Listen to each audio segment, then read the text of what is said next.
মাঝে মাঝে বসে বসে ভাবি, জীবনটা চাইলে আরও অনেক সুন্দর হতে পারত।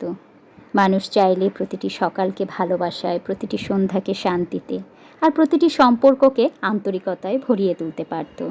কিন্তু আমরা নিজেরাই যেন কেমন, আমরা নিজেরাই নিজেদের জীবনে অশান্তির বীজ বুনে দেই। কখনো অহংকারের দেয়াল তুলে, কখনো অকারণে জেদের কাছে ভালোবাসাকে হারিয়ে, কখনো আমি ঠিক এটা প্রমাণ করতে গিয়ে আমরা শব্দটাকেই মুছে ফেলি। সবচেয়ে বড় ট্র্যাজেডি কি জানেন? সবচেয়ে বড় ট্র্যাজেডি হলো মানুষ সুখ খুঁজতে গিয়ে এমন সব যুদ্ধ শুরু করে যেখানে জিতলেও আর শান্তিটা থাকে না, আর হারলেও দেখবেন সম্পর্ক বেঁচে থাকে না। শেষ পর্যন্ত আসলে বুঝতে পারি, প্রশান্তি বাইরে কোথাও হারিয়ে যায়নি, হারিয়ে গেছে আমাদের আচরণে, আমাদের ভেতর থেকে, আমাদের কথায়, আমাদের ক্ষমা করতে না পারার অভ্যাসে। জীবন আসলে খুবই ছোট এই সব জিনিসের জন্য। তাই অহংকার নিয়ে নয়, ভালোবাসা নিয়ে বেঁচে থাকুন।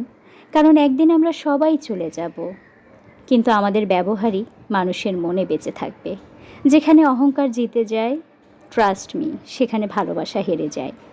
আর যেখানে ভালোবাসা হেরে যায়, সেখানে শান্তি কখনো বাসা বাঁধতে পারে না, কখনো না।